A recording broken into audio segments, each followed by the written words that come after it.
질풍노도의 시기, 천방지축으로 청소년기, 또 청년의 때를 지냈던 한 젊은이가 청개구리 같은 삶을 살았습니다. 동으로 가라면 서로 가고, 교회 가라 그러면 컴퓨터 게임에 빠져 있고, 이 불량배같이 늘 불이하게 방탕한 삶을 살았습니다. 아버지 엄마의 근심거리였습니다. 어떡하지? 교육을 시켜도 되지 않고, 때려도 안 되고, 억압해도 안 되고, 이 아이를 군대에 넣으면 애가 변하겠지. 해군에 집어넣었어요. 해군에 갔던 그 아이가 여러분 반복적인 기계적 삶을 살아가는 군대의 그 메커니즘을 이해할 수가 없는 것이에요. 아침 일찍 일어나야 되지, 또 기상해서 훈련 받아야 되지, 점호 치해야 되지, 유격 훈련 받아야 되지, 또 보초 서야 되지. 그 군대 생활이 너무 힘들어가지고 탈영을 했어요. 헌병대 끌려가서 죽도록 맞고 그 군 이제 교도소에 영창에 들어간 겁니다. 군에서도 골칫거리. 이렇게 해도 안 되고 저렇게 해도 안 될 때 함장이 이 젊은 아이를 저 노예선에다가, 아프리카 노예선에 팔아버렸어요. 인생이 끝장난 겁니다. 평생토록 노예선에 그 안에서 살아야 했습니다. 노예선은 지옥 가운데 지옥이었습니다. 인권이 어디 있습니까? 자유가 어디에 있어요? 밥만 먹으면 노동해야 되는데 중노동에다가 잘못하면 때리고, 그리고 발로 밟고 막 그러는데, 그러다 죽으면 매장을 시키는 거예요. 이 청년이 내 인생이 이렇게 마치면 안 되는데 안타까워하다가 노예선을 탈출합니다. 그리고는 영국의 무역선을 이제 가만히 타가지고는 이 자기 고국으로 돌아옵니다. 그리고는 내가 배운 것도 없는데, 살아온 것이 이렇게 살았는데 어떻게 살아가지 고민하다가 배운 게 그거여서 아프리카 내가 노예를 잡아다가 팔아야 되겠다. 그래서 노예선에 선장이 됩니다. 돈을 많이 벌었습니다. 죄를 물 먹듯이 먹고 마셨습니다. 정말 죄악이 간영한 삶, 하나님 보실 때 너무 가슴 아픈 그런 삶을 살았습니다. 그런데 어느 날 노예를 이렇게 싣고 노예선 이렇게 늘 몰고 바다 한복판에 들어섰는데 큰 태풍을 만났지 뭡니까? 풍랑이 대작하고 파도가 막 치기 시작하는데 이거 닻을 내려도 안 되고 물건을 집어던지도 안 되고, 항해술 가지고 도저히 경험 가지고 과학 가지고 안 되는 거예요. 죽었구나, 끝장났구나. 그때 이 젊은이가 하나님을 생각했어요. 그렇지, 우리 어머니가 믿는 하나님이 계시지. 내가 어릴 적에 한두 번 간 교회가 있지. 하나님 살려주세요. 만에 한 번 딱 살려주시면 바로 살게요. 정신 차릴게요. 하나님 살려주세요. 그런데 놀라웠게도 그 눈물의 기도가 끝나자마자 그 거친 파도가 고요하게 풍랑이 잦아졌어요. 간신히 육지에 올라왔던 이 청년, 인신매매단에다가 불량한 삶을 살았던 이 말썽꾸러기 이 청년이 철저하게 회개했어요. 하나님 잘못 살았어요. 하나님이 누군지 몰랐어. 제가 그렇게 살았어요. 용서해 주세요. 그리고는 신학대학에 입학을 했어요. 그리고 목사가 되었습니다. 이분이 누군지 아십니까? 그 유명한 존 뉴턴 목사입니다. 여러분 아시는 대로 찬송가 305장에 어메이징 그레이스 있어요. 나 같은 죄인 살리신 주 은혜 놀라와 잃었던 생명 찾았고 강명을 얻었네. 이제껏 내가 산 것도 주님의 크신 은혜라. 또 나를 장차 하나님 나라로 인도해 주시리. 이 청년이 제대로 예수 만나고 존재적인 변화를 경험했습니다. 이 존 뉴턴 목사님이 설교할 때 자기 경험에서, 영적인 세계에서 이런 간증을, 이런 이야기를 자주 했다고 합니다. 여러분이 만에 하나 죽어서 천국에 간다면 세 가지 일로 깜짝 놀랄 겁니다. 첫째로는 천국에 꼭 있어야 할 줄로 생각했던 그 장로님이, 그 집사님이, 그 목사님이 천국에 없다는데 깜짝 놀랄 것이고, 또 하나는 세상에 신문에 나고 TV에 나 사회에 해악을 끼쳤던 정말로 그 쓰레기 같은 깡패, 살인범, 그런 사람이 거기 와 있는 걸 보고 깜짝 놀랄 거고, 마지막은 뭐냐? 당신이 거기에 들어온 것, 천국에 들어온 것 자체가 깜짝 놀랄 것이라 했습니다. 오늘 본문의 주인공도, 오늘 본문의 스포트라이트를 받고 있는 이 주인공도 존 뉴턴 노예 선장과 같이 예수 만나기 전에 비포 크라이스트 인생은요, 참 쓰레기도 그런 쓰레기가 없어요. 깜깜해요. 교회를 핍박하고 그리스도인들을 체포 구금하고 교회를 말살시키는데 앞장서요. 스데반 집사가 순교할 때 그 현장의 지휘관이 누굽니까? 이 사울이라는 청년이에요. 사울이 얼마나 못됐느냐?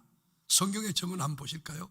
디모데전서 1장 13절, 내가 전에는 비방자요 박해자요 폭행자였으나 도리어 긍휼을 입은 것은 내가 믿지 아니할 때에 알지 못하고 행하였음이라. 예수를 알지 못할 때, 예수를 만나지 못했을 때, 이 본어게인 거듭나지 못했을 때, 자연인 그대로 생물학적 인간으로 살았을 때에는 이건 용서하세요. 개망난, 쓰레기도 그런 쓰레기예요. 주의 종의 가슴에 못 박고 교회의 공동체를 혼란스럽게 하고 교회를 어지럽힌 자예요. 그런데 이 쓸모없는, 이 쓰레기 같은 사울이라는 청년이 다메섹에서 대제사장 공문받아 교회를 잔멸하고 기독교인 체포구금하러 가다가 성령으로 하나님을 체험해요. 빛이 내리쬐가지고 거꾸러졌어요. 180도 바뀌었어요. 불 받았어요. 이 청년이 아우성칩니다. 주여, 니시오니까. 그때 주님의 음성이 들리기는 나는 네가 핍박하는 예수라. 그때 바울이 깨달았어요. 아하, 교회를 건드리면 주님이 아파하는구나. 주의 종을 공격하면 하나님이 싫어하는구나.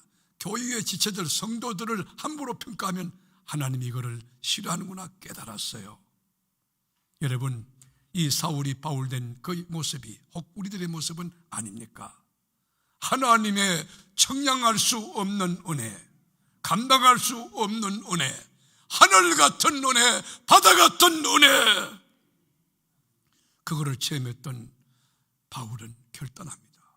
주 예수께 받은 은혜의 복음을 위해서는 내가 내 목숨을 조금도 아까운 것으로 여기지 아니하노라. 주를 위해서 목숨을 내놨어요. 생명을 바쳤어요. 가는 데마다 예수는 그리스도 되심에 대하여 복음을 선포하고 교회를 세웁니다. 여러분, 이 바울이 1000번 죽고 10,000번 죽어 영원한 불 가운데 지옥에 떨어지듯 실존인데 구원받고 난 뒤에 여러분, 구원받은 감격을 이렇게 노래합니다. 오늘 본문 10절로 같이 읽어보실까요? 그러나 내가 나된 것은 하나님의 은혜로 된 것이니 내게 주신 그의 은혜가 헛되지 아니하여 내가 모든 사도보다 더 많이 수고하였으나 내가 한 것이 아니요 오직 나와 함께 하신 하나님의 은혜로다. 하나님의 은혜로다. 하나님의 은혜로다. 소올라 그라티아라고 하는 하나님의 은혜라고 하는 거예요. 여러분께 묻습니다. 기독교가 어떤 종교인가요? 은혜의 종교입니다. 성경이 어떤 책인가요? 은혜의 책입니다. 여러분 지금까지 어떻게 살아왔나요? 은혜로 살아왔어요. 앞으로 어떻게 살 것인가요? 실력이 아니요 은혜로 사는 거예요. 사도 바울은 하나님의 은혜로 새 피조물 되었습니다. 왕같은 제사장이 되었습니다. 거룩한 사도가 되었습니다. 천국 백성이 되었습니다. 여러분, 어거스틴도 나의 나된 것은 바울의 이 말씀을 인용하지만은 나와 여러분도 나의 나된 것은 하나님의 은혜라고, 내가 예수 믿는 것도 하나님의 은혜고, 세계롭게 집사된 것도 하나님의 은혜고, 장로된 것도 하나님의 은혜고, 지금 산부 예배 나와서 하나님을 찬송하고 예배하는 것도 하나님의 은혜라고, 지금 살아있는 것도 하나님의 은혜고, 밥 먹는 것도 하나님의 은혜고, 아멘 할 때까지 할 거예요. 하나님의 은혜로다. 하나님의 은혜로다. 이 바울이 예수를 제대로 만나기 전에는 서침이 아니에요. 만남이에요. 만남. 제대로 만나기 전에는 어떤 상태였느냐? 교만하기 거지없어. 천상천하의 유아 독존이야. 가장 그게 자존감이라고 할는지 모르지만은 가장 너무 교만해가지고 우월감, 우월의식에 자아조치에 빠져가지고 자기가 최고라고 그렇게 생각하고 주장하고 그래서 자랑해요. 한번 그의 자랑을 들어보죠. 그래도 한번 들어줘야지. 빌립보 3장 5절. 나는 8일 만에 할례를 받고 이스라엘 족속이요 베냐민의 지파요 히브리인 중에 히브리인이요 율법으로는 바리새인이요 열심으로는 교회를 핍박하고 율법의 의로는 흠이 없는 자로다. 여러분, 누가 자기 자신의 정체성을 이렇게 커밍아웃할 수 있겠습니까? 누가 이렇게 퍼펙트하게, 이렇게 완벽하게 나 이런 사람이야 라고 할 수 있어요. 8일 만에 할례 받고 이스라엘 족속이고 베냐민 지파고 히브리인 가운데 히브리인이고 율법으로 바리새인이고. 여러분, 그뿐입니까? 바울은 12살 때 첨단의 문화가 있는 지성 있는 예루살렘에 올라가서 최고 학부에서 논리와 지성훈련 받아요. 그래서 교법사가 됩니다. 율법 박사가 됩니다. 헬라어 능통하지요. 경건한 유대인에다가 또 엄격한 바리새인에다가 자기 관리 철저하게 한 데다가 신약 성경의 2분의 1을 그 사람이 저작한 거예요. 여러분, 그뿐인가요? 다메섹에서 예수를 제대로 만났거든. 그리고 가는 데마다 교회 세웠거든. 그리고 환상 중에 하나님의 음성 듣고 삼청청 천국을 경험한 사람이거든. 자, 이쯤 되면 여러분 생각할 때 이제 제대로 사도도 됐지, 교회도 많이 세웠지, 그리고 하나님 나라 천국에 갔다 왔지, 하나님 음성도 듣지. 여러분, 풍랑이는 그 바다에서 유라굴로 만났을 때 보세요. 276명 다 붙일 만한 그 영적으로 신뢰받던 그 사람 정도면 정말 온전했을까? 저는 여기에 방점을 주었어요. 그러면 바울은 그 이후에 실수가 없나? 넘어짐이 없나? 온전했나? 실수가 없는가? 한번 바울의 고백을 직접 들어보죠. 로마서 7장 24절, 7장 24절. 오라 나는 공고한 사람이로다. 이 사망의 몸에서 누가 나를 건져내랴.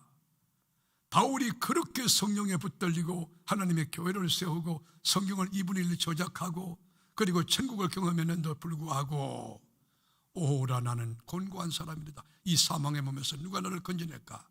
또 넘어지고 또 자빠지는 자기 모습을 바라보고 절규하고 통탄하고 있는 것입니다. 여기에 깊은 교훈이 있어요.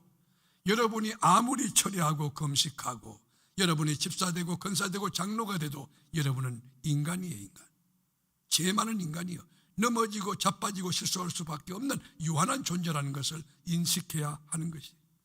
우리가 금식을 40일을 10번 하고 100번 하고 1000번 하고 10,000번 하고 신학대학에서 여러분 뭐 성서신학을 하든지 조직신학을 선교신학 뭘 하든지 간에 그래서 THD 학위를 100개 10,000개 받았다 할지라도 우리 인간은 넘어질 수밖에 없는 유한한 존재라는 것을 깨닫고 겸손하게 날마다 십자가로 자기를 쳐서 복종시키며 내 안에 예수가 사는 일을 계속해야 될 줄로 믿습니다.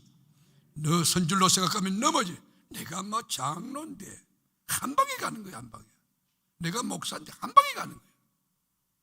사도 바울 같은 영계의 거성도 오라나는 곤고한 사람이다. 이 사망의 몸에서 누가 나를 건져낼까? 자기의 유한한 실존을 인식하고 겸하게 살 때에 그리고 두렵고 떨림으로 한 발 두 발 십자가를 향하여 십자가 더 가까이 주님 가까이 걸어갈 때에 성령이 그를 붙잡아준 줄로 믿습니다. 말씀이 그를 붙들고 성립케 하신 줄로 믿습니다. 더 깊은 바울의 고백을 들어볼까요? 로마서 7장 18절 가보겠어요. 18절. 내 속 곧 내 육신에 선한 것이 거하지 아니한 줄을 아노니 원함은 내게 있으나 선을 행하는 것은 없노라. 여러분, 바울이 선을 행할 그 안에 아무것도 없다는 거예요. 생각도 허망한데 무너지고 말도 자기도 모르게 말을 입에다 재갈을 붙여야 되는데 그 파수꾼을 붙여야 되는데 그냥 함부로 평가하고 말이에요. 내 속에 내 육신에 선한 것이 거하는 줄 없는 것을 알았다는 거예요. 그뿐인가요? 19절에 보면 내가 원하는 바 선은 행하지 아니하고 도리어 원하지 않은 바 악을 행하는도다. 무슨 말입니까? 성령 체험하고 성서신학에 대가고 선교신학의 간판이고 여러분 사도 바울 우리가 존경하고 귀하게 여기지 않습니까? 그러나 그 사람도 자기 안에 두 자아가 존재한다. 충돌한다는 거예요. 영적인 자아와 육적인 자아가 충돌하는 거예요. 여러분, 영이 육을 지배해야 되는데 육이 영을 지배해서 안 되잖아요. 성령이 여러분을 통치하고 지배해야 되는데 여러분이 육정이 살아서 역사하면 안 되잖아요. 오늘 산부 예배 나온 여러분, 성령의 통치와 지배 안에 들어갈 수 있기를 주님의 이름으로 축복합니다. 축복합니다. 말씀의 지배를 받기를 주님의 이름으로 축원합니다. 말씀에 붙들린 바 돼, 성령에 붙들린 바 돼. 오늘 바울의 한계를 통해, 바울의 실수와 넘어짐을 통해서 우리가 배우는 이 교훈이 있습니다. 그건 뭐냐면 의인은 없나니 하나도 없다는 것을 우리 가슴속에 인식해야 하는 거죠. 그러므로 여러분 안에 있는 들보를 생각하고 남을 함부로 평가해서 장로님이 왜 그래? 장로님이 인간인데 그럴 수 있지. 집사님이 왜 그래? 그럴 수 있지. 당신이 장로도 똑같은 거야. 믿음의 조상 아브라함, 여러분 재덩어리요, 실수가 많아요. 이스라엘 민족을 이끌었던 위대한 지도자 모세, 허물과 실수, 허점이 많아요. 오늘 본문의 주인공 사도 바울, 원하는 바 선을 행하지 아니해요. 날마다 자빠지고 넘어져요. 그래서 로마의 속담에 우리 인간은 실수하는 존재다라고 이야기했습니다. 이 말을 바꾸어 말하면 하나님의 은혜로 사는 존재가 우리 인간이라고 하는 것입니다. 그래서 날마다 십자가가 필요한 것입니다. 여러분 오늘도 말씀을 듣고 바르게 살아야지, 올바르게 살아야지 결단하고 두 손 불끈 쥐고 벌떡 일어나 그리고 세상을 향하여 여러분 받은 은혜 가지고 담대하게 나간다 할지라도 넘어지고 자빠질 때 머리가 길면 미장원에 가고 때가 많으면 목욕탕 가듯이 하나님의 교회에 달려와서 십자가로 목욕할 수 있는 지혜가 있기를 주님의 이름으로 축원함. 이것이 하나님의 은혜라. 이것이 하나님. 자, 그러면 내가 은혜를 받은 자인가 아닌가 자기를 점검할 수 있어야 되겠는데, 내가 정말 은혜를 받았는가? 그 증거가 뭔가? 여러분, 은혜 받은 사람은 뭐 내가 집사님 되고 장로 되고 그것도 하나님의 은혜지. 성경 읽는 거 그 은혜지. 찬송도요, 박자감과 음정 정확히 지키고 그 굉장한 은혜죠. 그건 재능이에요. 재능 굉장하죠. 그런데 가장 크신 은혜가 뭐냐? 내가 죄인인 것을 깨닫는 거예요. 죄악 가운데 잉태됐고 죄악을 물 먹던 먹고 마시고 죄악 가운데 죽어야 될 실존임을 우리가 깨닫는 거, 이것이 하나님의 은혜인 줄로 믿습니다. 우리는 죄와 사망에서 영사할 실존이지만 하나님이 독생자 아들 예수 그리스도를 내가 죽게 될 그 자리에 속죄의 어린 양으로 내놓으시고 그의 몸을 깨뜨려 물과 피를 쏟게 하시고 나를 의인 되게 하시고 하나님 자녀 되게 하시고 천국 백성 되게 하시고 왕같은 제사장 되게 하신 이것이 믿어지는 것, 이것이 은혜인 줄로 믿습니다. 또 하나, 하나님의 은혜를 받은 사람의 증거는 지금 죽어도 하나님의 나라 천국에 갈 수 있다, 그 확신과 감격이 기쁨으로 넘치는 거예요. 먹을 것이 없는 가난한 가정임에도 불구하고 하나님의 은혜가 넘쳐 나 지금 죽어도 천국 갈 수 있다는 것이 얼마나 기쁜지. 세상의 어떤 조건과 환경이 나를 짓누르지 못하고 침투하지 못할 그 절대적이고 초월적인 감격이 뭐야? 구원의 확신이. 지금 죽어도 천국에 갈 수 있다, 이 축복 은혜 얼마나. 산부예배 나온 사랑하는 교우 여러분, 저의 목회 철학은 한 영혼도 지옥 가지 않게 하는 것입니다. 한 영혼도 지옥 보낼 수 없다는 것입니다. 여러분들 예수를 구주로 믿으시면 한번 아멘 해보세요. 여러분 위해서 십자가에 주님이 대속제물로 몸을 깨뜨려 죽으신 것을 믿는 분들만 양손 들고 할렐루야 한번 해보세요. 박수 한번 쳐드리세요. 그렇습니다. 비록 가난할지라도 못 배웠을지라도 백그라운드가 없고 흙수저일지라도 그리고 인물이 못 살지라도 하나님의 은혜를 입어 내가 예수를 구주로 믿고 하나님이 날 위하여 십자가의 대속제물로 예수를 주셨으니 그 예수가 나의 구세주, 세이비어, 메시아다 믿으시는 것, 이것이 은혜예요. 여러분, 하나님 나라가 어떤 곳인지 압니까? 죽음이 없는 곳이 하나님 나라예요. 질병도 애통함도 불안도 초조도 염려도 없는 곳이 하나님 나라예요. 여러분, 하나님 나라는 하나님이 계신 곳이에요. 빛이 가득한 영광이 넘치는 곳이에요. 거기에 영원히 구할 수 있다. 얼마나 귀합니까? 저는 하나님께 기도 제목이, 하나님 긍휼을 베풀어 주어서 저 하나님 나라에 가게 해주세요. 주님의 품 안에 안길 수 있도록 도와주세요. 제 기도는 그거예요. 하나님의 나라, 이 땅에서 내가 주님의 나라를 경험하고 살고 있지만 죽어서 가는 하나님의 나라, 좋은 것은 더 좋고 기쁜 건 더 깊은 영원한 주님의 나라, 이것이 가장 큰 축복 가운데 축복인 줄로 믿습니다. 이것이 은혜인 줄로 믿습니다. 미국 남부도시의 한 가정에 실합니다. 아이를 4명은 뒀는데 애들이 잘 자랐어요.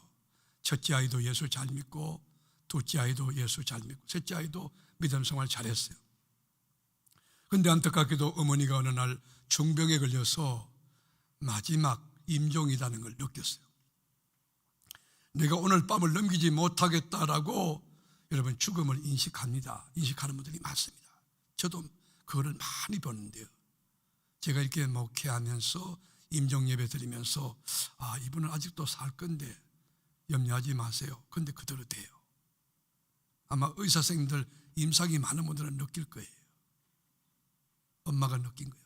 내가 오늘 밤 못 넘기겠구나. 그래서 애들을 불러놓고 일일이 축복하는 거예요. 예수 복음을 이렇게 다시 하는 다져주고 전가하면서, 그러면서 엄마가 아이들에게 요청합니다. 엄마가 너희들 왜 축복했는데 엄마에게 굿나잇 키스를 좀 해줬으니 굿나잇 키스. 그래서 첫째 아이가 엄마의 품을 잡고 울면서 굿나잇, 엄마에게 키스해 줬어요. 둘째 아이도 굿나잇 키스, 셋째 아이 굿나잇 키스. 그리고 마지막 막내 아이가 오는데 이 아이에게 엄마가 눈을 똑바로 뜨고 너는 나에게 굿바이 키스해달라. 아이가 깜짝 놀라. 엄마, 큰형도 둘째도 셋째도 다 굿나잇 키스했는데 나는 왜 굿바이 키스해야 돼? 너는 예수가 없어. 너는 하늘나라가 없어. 너는 예수를 믿지 않은 녀석이야. 그러니까 오늘 엄마와 헤어지면 영원히 굿바이야. 영원히 굿바이. 그러니까 굿바이 키스하라. 아이가 막 자지러졌어요. 엄마 잘못했어. 엄마가 가라고 권했던 예수, 엄마가 가라고 했던 교회를 내가 거부하고 멀리 떠나왔었어. 엄마 용서해줘. 나도 굿나잇 키스할 수 있도록 엄마 나에게 그 축복된 말 주세요. 사랑하는 교우 여러분, 하나님의 나라는 도로로 가는 곳이 아닙니다. 지식으로, 권력으로, 경험으로 가는 곳이 아닙니다. 윤리와 도덕으로 가는 곳이 아닙니다. 하나님의 은혜로 가는 곳입니다. 하나님의 은혜로 가는 곳입니다. 창세전에 여러분을 택한 것도 하나님의 은혜고, 예수를 구주로 믿는 것도 은혜고, 신구약 66권이 정확무한 하나님의 진리로 믿어진 것도 은혜고, 지금 세계롭게 나와서 말씀 듣는 것도 하나님의 은혜고, 예배 드리는 것도 하나님의 은혜고, 여러분 새벽에 나와서 기도하면 100%, 1000% 될 줄로 믿는 것도 하나님의 은혜인 줄로 믿습니다. 여러분, 하나님의 은혜를 입은 자, 하나님의 은혜를 입은 자로 자신이 확정됐다고 하면 은혜 입은 자는 앞으로 어떻게 살아가야 될 것이냐. 오늘 바울은 우리에게 그 메시지를, 우리의 삶의 방향을 제시해 주고, 오늘 10절에 보면 이렇게 나와 있어요. 그러나 내가 나된 것은 하나님의 은혜로 된 것이니 내게 주신 그 은혜가 헛되지 아니하여 내가 모든 사도보다 더 많이 수고하였으나 내가 한 것이 아니요 오직 나와 함께 하신 하나님의 은혜로다. 여러분, 바울은 하나님의 청량할 수 없는 은혜, 감당할 수 없는 바다 같고 하늘 같은 은혜를 체험하고 난 뒤에 그는 결단합니다. 이제 앞으로 이렇게 살아야겠다. 하나님의 은혜를 헛되이 받지 않아야 되겠다. 하나님의 은혜를 받고 집사되고 권사되고 장로되고 그런 사람이 하나님의 은혜를 헛되이 받지 않고 살아요. 하나님의 은혜를 헛되이 받지 않아야 되겠다. 이 놀라운 날카롭고 예민한 복음이 여러분의 심장을 울릴 수 있고 영적 울림이 되기를 축원합니다. 하나님의 은혜를 헛되이 받지 마세요. 거룩한 은혜, 고귀한 은혜, 말로 표현할 수 없는 절대적인 은혜를 헛되이 받지 않겠다고 바울은 결단해요. 그뿐입니까? 모든 사도보다 더 많은 수고를 하겠다고 결단해요. 더 많은 수고. 여러분, 얼마나 건강한 영성입니까? 얼마나 성숙한 결단입니까? 지금까지도 충성하고 헌신하고 여러분 복음 때문에 감옥에 가고 매 맞고 온갖 수고 다 했지만 더 많은 수고하겠다고 바울은 결단하고 있는 것이, 이 바울의 결심이 우리의 결심이 되기를 주님의 이름으로 축복합니다. 제가 모스크바 장로의 신학대학에 강의하러 갔을 때 사랑의 교회에 집회를 인도한 적이 있습니다. 니콜라이 목사님이 담임이었어요. 그 교회에 들어섰는데 경건한 분위기, 영적으로 감시되었어요. 교인들이 얼마나 이렇게 경건하게 엄숙하게 예배하는 그 태도가요 묵직한데요. 제가 이러면 말씀을 증거할 때 예수 그리스도 했어요. 예수 그리스도를 증거하는데, 여러분 저는 이방인 아닙니까? 예수 그리스도 십자가 이야기하는데 교인들이 막 울기 시작하는 거예요. 울음보가 막 터져서 여기서 울고 저기서 우는데 교인들이 울기 시작하는 거예요. 제가 당황스러웠어요. 세계로 교회에서 내가 복음 전하는데 길거리 sab장로님도 안 우는데 어째 이분들을 우는가? 울어봐 좀. 교인들이 막 엉엉 우는 거예요. 내가 그 상황이 그 자체가 당황스럽고 너무 힘들어. 아니 왜 이럴까? 왜? 아니 통역하는 사람이 있어가지고 아니 나는 예수 이야기했는데 왜 이렇게 엉엉 울까? 그 담임 목사님 니콜라이 목사님이 설명해 줘요. 목사님 가만히 살펴보세요. 우리 교인들 온전한 사람 거의 없어요. 다 예수 믿는다는 이유 때문에 KGB 끌려가서 고문받다가 할아버지 순교하고 아버지 순교하고, 그래서 3대 4대 예수 믿는 이 가정에 예수 이야기할 때 감동이 되는 것 당연한 거 아닙니까? KGB 끌려가서 팔이 잘렸어요. 팔 잘린 그 모습 그대로 주님 앞에 와서 예배하는 거예요. 다리가 잘렸어요. 그 모습 그대로 와서 예배하는 거예요. 그 담임 목사님도 팔이 한쪽이 없어요. KGB 잘렸어요. 우리 교회 건축할 때 여기 와서 기초 놓을 때 언제 와서 기도해 주셨어요. 여러분 하나님의 은혜를 헛되이 받지 않기를 축원합니다. 그리고 사도보다 더 많이 수고하겠다고 결단하는 격조 높고 차원 높은 거룩한 목표를 설정하고 지금까지도 충성하고 헌신했지만 더 높은 곳으로 더 비상하는, 더 역사하는 여러분이 되시기를 주님의 이름으로 축원합니다. 중보기도 팀들 수고가 많아요. 주님 주신 은혜를 생각하면 헛되이 받지 않는다면 더 내가 기도해야 되겠다. 교회에서 차량봉사 새벽 일찍 나서 자원하시는 분들 고생이 많아요. 그러나 하나님이 주신 은혜를 헛되이 받지 않게 더 많이 내가 수고해야 되겠다. 성가대나 주일학교 교사나 여러분 장로님들 마찬가지. 지금까지도 충성하고 수고했지만 더 많이 수고하고, 이게 하나님의 은혜라고. 충성에 충성을 거듭하고 나는 아무것도 하지 못한 무익한 종이라고 겸손한 자리에 돌아갈 줄 아는 그 건강한 시각과 영성과 믿음이 우리 교회에 꽉 찬, 우리 교회 트레이드 마크요, 우리 교회 자랑이요, 우리 교회 정체성이 될 수 있기를 주님의 이름으로 축원함. 사도 바울 예수를 몰랐을 비포 크라이스트 인생에는 그도 비방자였고 폭행자였고 하나님의 교회에 걸림돌이고 암적인 존재였지만 예수를 알고부터, 예수를 만나고부터 하나님의 은혜를 체험한 바울은 하나님의 은혜를 헛되이 받지 않겠다, 더 많은 수고하겠다 결단했어요. 이 놀라운 진리가 우리 가운데 운동하여, 그리고 100배, 1000배, 만배로 싹이 터서 꽃을 피워 진리가 우거지는 그리스도의 계절이 우리 심령과 가정에 교회 안에 넘쳐나기를 주님의 이름으로 축원합니다.